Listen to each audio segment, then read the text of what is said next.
I can't tease anything more than what you haven't heard already. We've heard a little bit. But honestly, what I will say, what I can say, and I just feel like, and what I sort of hope for, I think it's going to be more of a review. I think we're looking at more of this Nick in his lone soldier mode, this hero's journey. When you look at what he's lost up to this point, I think it's there's a lot more at stake than there was even in the first season. You know what I mean? You lose your aunt that you didn't know. It doesn't really set off the same amount of emotions as it does now losing your girlfriend, losing your mother, whom you fought side by side with, possibly losing this young woman that you're going to bring up as your who's been the apprentice to, and those things, because now there's more of an emotional connection that wasn't there before.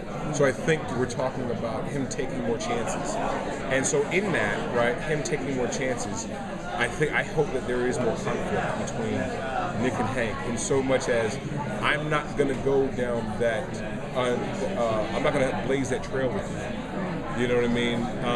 I know what you're capable of. I know what you've done in the past. I question the things that we've done up to this point. You know what I mean? Which has brought death at our door. And so you're hoping that it creates that kind of conflict to where, because of this climax and this resolution that sort of happens, and that because that's what you want. You want tension. You know what I mean? Between the characters, and it's a lot more enjoyable and much more fun for the actor to play, and then there's a journey, for everybody. Does that mean you're going to bring him the more human side, keep him tethered to that? I'm keeping, Hank stays on the ground. Hank stays on the more human side of things. You know what I mean? And as I was telling people, I enjoy what I enjoy most about the show for me is the more procedural aspect of it, the more detective nature of trying to figure out what it is. Putting your collective heads together and sort of figure out, okay, these are some of the clues we have, and let's match it with some of what we discovered, and let's put these pieces together. That's 7, ish, sort of thing. And also, I think that, I like the idea also that Hank is more of a physical presence. I mean, if you notice as the seasons have gone on, I say less and less. And I've kind of taken on that. To sort of give myself liberty to be more expressive visually. I comment differently on scenes, you know what I mean? When we see, because, hey, there's no lines for Hank. Niggas figuring out, or I've condensed my lines. All he needs is a word and a look, and that says it all. We've come to our 4th and 5th season now, where you know what he's going to say, or you know what he thinks about certain things, so he doesn't need to say much anymore. He represents the audience, the skeptics, who still don't believe what this is, right? And so I'm still sort of keeping, there's some skepticism in his brain of like, this is still weird shit. Right. You know what I mean? Like, I'm here because I kind of have to be. You know what I mean? So I'm still not fully on board. So, he's still sort of him sort of sitting back and kind of going, really? Okay. That kind of thing. And I like that, because again, it does keep him grounded. You know what I mean? It keeps him in reality. But Agent Chavez is coming up on board, so now is that going to be a problem? Yeah, but Agent Chavez is going to be like a gnat. But yeah, she's going to come on, and Elizabeth Rodriguez is great. I mean, and she's got, it's like, again, you're talking about an actor and a woman who is grounded, who is a force of nature in her own right, as a woman, as a human being, and so again, that brings some gravitas and just sort of a force that's just like, this is new energy, that we haven't had on the show. That you have to sort of deal with. She is uncompromising, I think, as a person. A woman that I've known and seen her work on stage, everything like that. She's that kind of like force of nature that you love. And so it's to be respected. And so she's going to bring that to her work. And it's going to be like, yeah.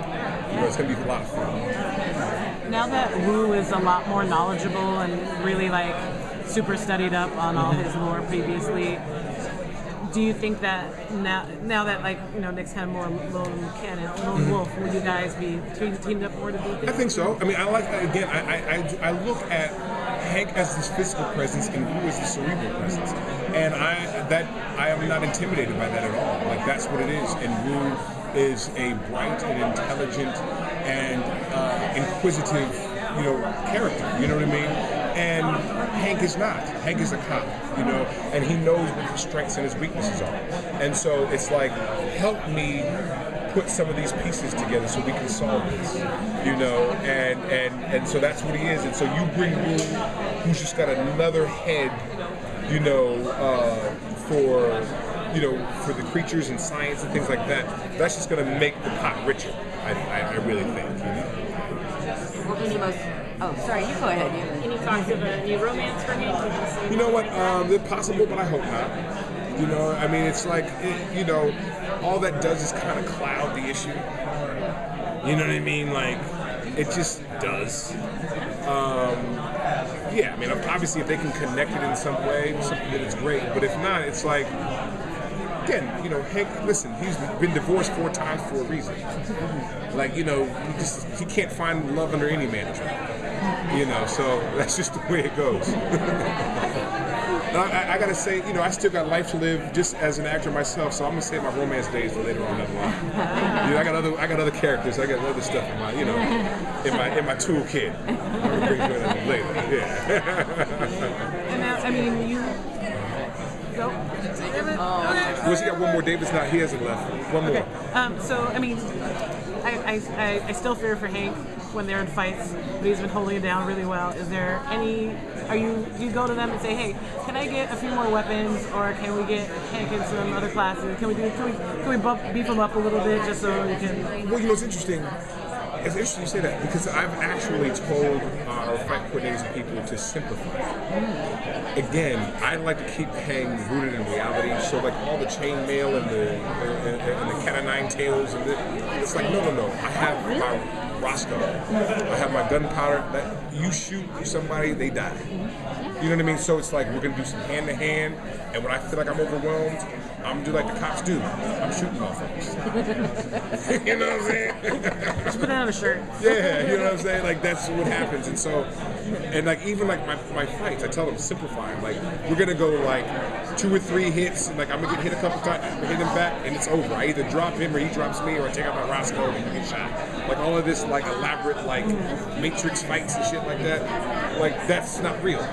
You know what I mean? And so I don't know, that answered, you know what I mean? Like I like to keep them grounded in reality, you know what I mean? And it's more of a distinction between you and Yeah, exactly. Yeah, you know what I mean? That's exactly it. Because the thing is, I can't compete with that, and it doesn't make sense to try. So it always makes sense just to go the other way, and so it makes it more interesting that way.